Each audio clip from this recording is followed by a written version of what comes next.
Ukraina babak belur serang balik Rusia, Jenderal Barat mereka tidak akan berhasil.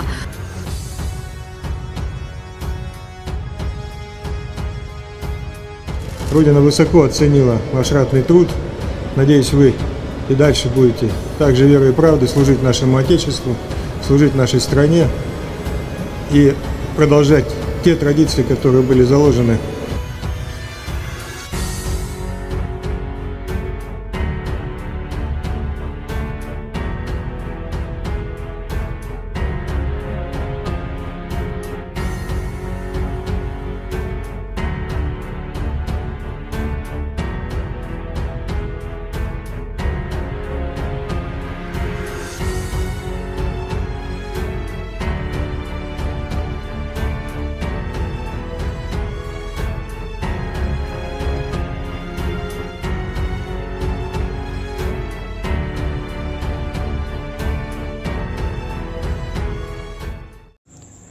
Hai para penonton Sentral News, sebelum lanjut jangan lupa subscribe dan lanjut tekan tombol Super Thanks. Tombol Super Thanks ada di atas tombol subscribe. Jika Anda ingin mensupport channel kami menyajikan berita yang paling Anda tunggu-tunggu. Terima kasih.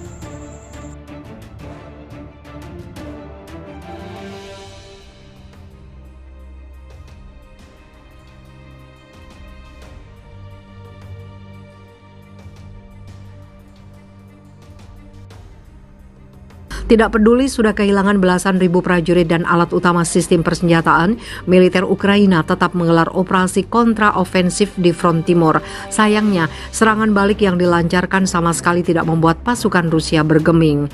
FIFA Militer melaporkan dalam berita, Angkatan Bersenjata Ukraina melancarkan gelombang ketiga serangan balik di sepanjang Subgai Dnieper, Republik Rakyat Donetsk dan Zaporizhia.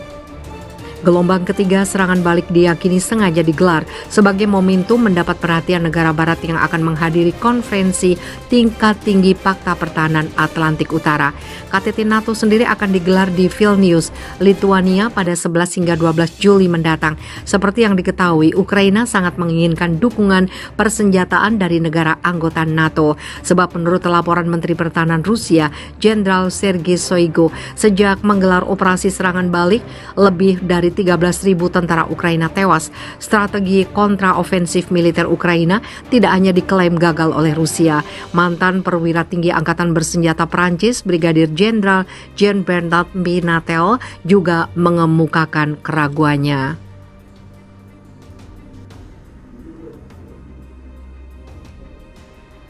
Serangan balik diibaratkan Pinatel sebagai misi bunuh diri tentara Ukraina, sebab dalam pandangannya militer Rusia memiliki keunggulan di seluruh sektor.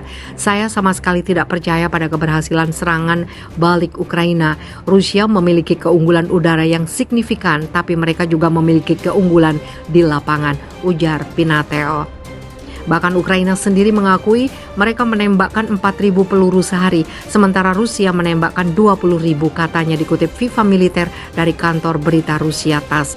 Jenderal itu juga mengatakan bahwa rasio kerugian peralatan dan personel adalah 5:1 untuk mendukung Rusia. Menurut Pinatel, rezim Kiev sangat terhambat oleh kurangnya sumber daya manusia, dan saya tidak berpikir bahwa kerugian terbesar yang dihadapi Ukraina adalah jumlah peralatan militer yang begitu banyak, yang tidak selalu berkualitas tinggi, karena Barat memasok Kiev dengan peralatan usang, ucap Pinatel. Kerentanan terbesar Ukraina adalah rakyatnya, atau lebih tepatnya kekurangan mereka, karena para pejuang terbaiknya telah lama mati, katanya melanjutkan.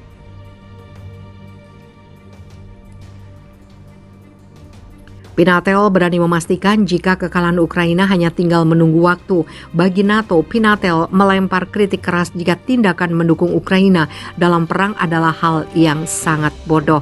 Percakapan tentang membantu Ukraina sampai menang benar-benar bodoh dan tidak masuk akal. Itu tidak akan menghasilkan apa-apa, hanya akan meningkatkan jumlah kematian di antara pemuda Ukraina dan Rusia, ujar Pinatel.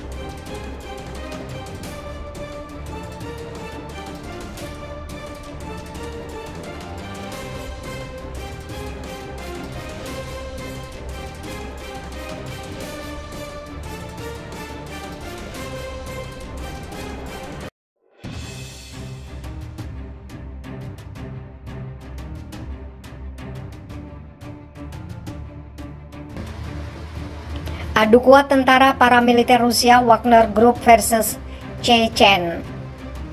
Kelompok paramiliter Rusia tengah menjadi sorotan setelah tentara swasta Wagner Group membelot dan berbalik menyerang Mosul pada akhir pekan lalu. Di tengah ricuh serangan Wagner Group ke markas militer Rusia di Rostov dan mobilisasi pasukan menuju Moskow, pasukan khusus Chechen mendeklarasikan dukungannya terhadap pemerintahan Presiden Vladimir Putin. Chechen bahkan mengerahkan 3.000 prajurit elit ke Rostov usai diperintah Putin untuk membantu meredam aksi Wagner Group. Wagner Group dan Chechen merupakan dua kelompok paramiliter yang selama ini diandalkan Rusia untuk membantu tentaranya menginvasi Ukraina. Siapa yang paling kuat di antara kelompok paramiliter ini?